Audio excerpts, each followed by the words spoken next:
Hello friends, my name is Kajal और आप सभी का स्वागत है मेरे चैनल पर। और आज के इस वीडियो में हम डिस्कस करने वाले हैं यूपीडीएलएड फर्स्ट सेमेस्टर सब्जेक्ट संस्कृत। जी हाँ फ्रेंड, जैसे कि आप सभी को हम बता दें कि इस क्लास की जो टाइमिंग होती है वो रात के 9 बजे होती है और डेली संस्कृत की क्लासेस आप सभी को इस चैनल के माध्यम से प्रोवाइड की जाती है। चलिए फ्रेंड्स, शुरू करते हैं। सबसे पहले आप सभी को हम बता दें कि आज जो हमारा वीडियो का जो टॉपिक है वो है नीति परक श्लोक।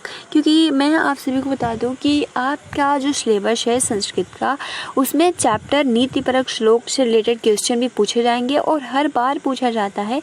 तो ये बहुत ही महत्वपूर्ण है। जो महत्वपूर्ण है, ठीक है, वो हमने लिया है और भी एक पार्ट में हम डिस्कस करेंगे, ठीक है, क्योंकि आपके जो सिलेबस में वही हमने लिया है, इससे बाहर कुछ नहीं, ठीक है। तो चलिए फ्रेंड्स, शुरू करते हैं। अगर आप हमारे चैनल पर नए हो तो चैनल को सब्सक्राइब कर सकते हो और वीडियो पसंद आई तो लाइक कर सकते हो। अब देखिए, सबसे पहला जो है वो बहुत ही महत्वपूर्ण है। श्रीमद् भगवत गीता के कुछ नीतिपरक श्लोकों को हिंदी में अनुवाद करना है। जैसे कि आपका सबसे पहला जो है श्रीमद् भगवत गीता का पहला जो नीति परक श्लोक है वो क्या है? यदा यदादि धर्मस्य गलानि निर्भवति भारत अभ्युत्थानं धर्मस्य तदात्मानं सृजाम्यहम्। तो फ्रेंड्स, अब इसको क्या करना है, ऐसा श्लोक दे देगा और आपको हिंदी में बताना है।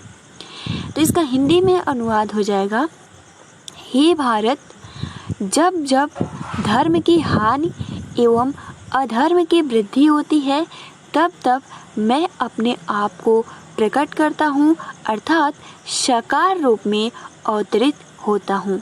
तो ये बहुत ही महत्वपूर्ण है। यदा यदा ही धर्मस्य, ये वाला जो श्लोक है बहुत ही महत्वपूर्ण है। आप इसको याद कर लीजिएगा। बहुत ही सिंपल है और आप आसानी के साथ 1 से 2 नंबर इस क्वेश्चन के थ्रू पा सकते हो। दूसरा जो है वो है कर्मण्येवाधिकारस्ते मा फलेषु कदाचन मा कर्म फले हेतुभु मा ते षड्गो अस्तो कर्मणि। ठीक है, तो इसका जो हो जाएगा, हे अर्जुन, कर्म में ही तुम्हारा अधिकार है, फल में कभी नहीं।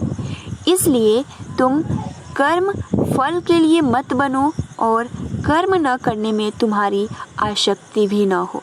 तो फ्रेंड्स, ये जो श्लोक है बहुत ही अच्छा है, ठीक है। आप कर्म करिए, फल की चिंता न करिए। बट आज के इस टाइम में सबसे पहला तो उद्देश्य यही होता है कि अगर हम ये वर्क करेंगे तो हमें इस तरीके का लाभ मिलेगा, ठीक है। बट जो गीता भगवत में कहा गया है कि कर्मण्येवाधिकारस्ते मा फलेषु कदाचन, ठीक है, यानी हे अर्जुन, कर्म में ही तुम्हारा अधिकार है, फल में कभी नहीं। इसलिए तुम कर्म फल के लिए मत बनो और कर्म न करने में तुम्हारी कोई भी आसक्ति भी न हो, ठीक है।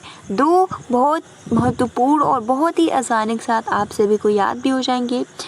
तीसरा जो श्लोक है, नैनम, ठीक है, नैनम छिदन्ति सत्राणि नैनम दहति पावकः न चैनम कलेदे न तिप्यापो न शोषयति मारुतः। ठीक है, तो इसका मतलब क्या होता है, इसको यानी आत्मा को, ठीक है, आत्मा को न तो शस्त्र काट सकते हैं, न ही इसे अग्नि जला सकती है और न ही इसे जल गीला मतलब ये जल से गीला भी नहीं किया जा सकता और न ही वायु इसको सुखा सकती है। अर्थात यह आत्मा जो है सदा विकार रहती है, स्थिति में रहती है, ठीक है, विकार रहित स्थिति में रहती है। तो ये बहुत ही महत्वपूर्ण श्लोक है। अगर आप इन सबको याद भी कर लेते हो तो बहुत ही अच्छा रहेगा, ठीक है। नैनम छिदन्ति सत्राणि नैनम दहति पावकः न चैनम कलेदेय नत यापो न शोषयति मारुतः। ठीक है, अगला हम देखते हैं। अगला जो है नीति परक श्लोक का अर्थ लिखिए, यानी रूप यौवन संपन्न विशालकुलशम्भवः विद्याहीना न शोभन्ते निग्रन्धायु किंशुकाः। इसका मतलब क्या होता है?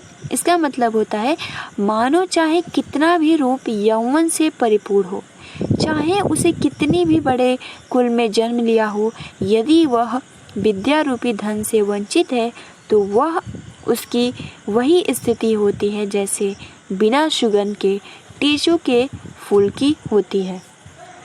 तो फ्रेंड्स, ये बहुत ही महत्वपूर्ण श्लोक है। ठीक है, आप जितने भी ये श्लोक है आप इसको अच्छे से याद कर लीजिएगा। ठीक है, आगे बढ़ते हैं।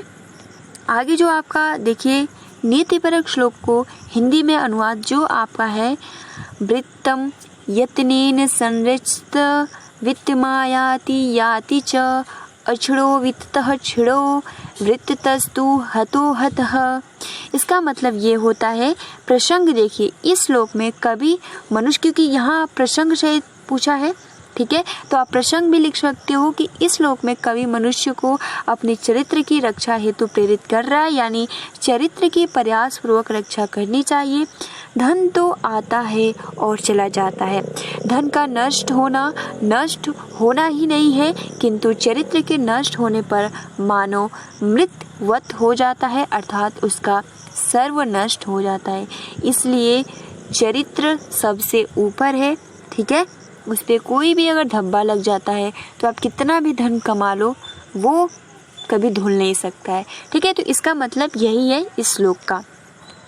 लास्ट आज का है निम्नलिखित श्लोक का हिंदी अर्थ लिखिए। को अर्थ पुत्रेण जातेन यो न विद्वान न धार्मिकः कारेण चुसुषा किम वा चक्षु पीडेव केवलम। यानी ऐसे पुत्र जात का जो न विद्वान है न धार्मिक है, आंखों से काना नेत्र का क्या, जो केवल पीड़ा देता है। यानी इसमें यही बोला गया है कि ऐसे पुत्र जो जात का जो न विद्वान है और न ही धार्मिक, आंखों से काना नेत्र का क्या, जो केवल पीड़ा देता है। तो फ्रेंड्स, इसका ये अर्थ हो गया। ठीक है, तो ये कुछ महत्वपूर्ण श्लोक थे जो कि आज की इस वीडियो में हमने डिस्कस किया और ये बहुत ही महत्वपूर्ण है।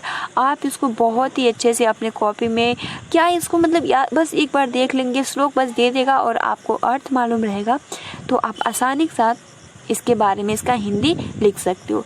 सबसे ज़्यादा जो महत्वपूर्ण है यदा यदा वाला, ठीक है, यदा यदादि धर्मस्य ग्लानिर्भवति भारत, ये बहुत ही महत्वपूर्ण है। आप जितने भी है याद कर लीजिएगा। तो फ्रेंड्स, आज के लिए इतना ही। ठीक है, मिलते हैं अगली वीडियो में। आप अपना अच्छे से प्रिपरेशन करते रहिए और जैसे कि आप सभी को पता है कि क्योंकि आपका एग्ज़ाम कभी भी हो बट प्रमोट नहीं किया जाएगा, तो फ्रेंड्स आप सभी को क्या करना है, जो अपना प्रिपरेशन है बहुत ही अच्छे ढंग से करना है। तो फ्रेंड्स, आज के लिए इतना ही। मिलते हैं 10 बजे वाली क्लास में। Thanks for watching, take care and best of luck.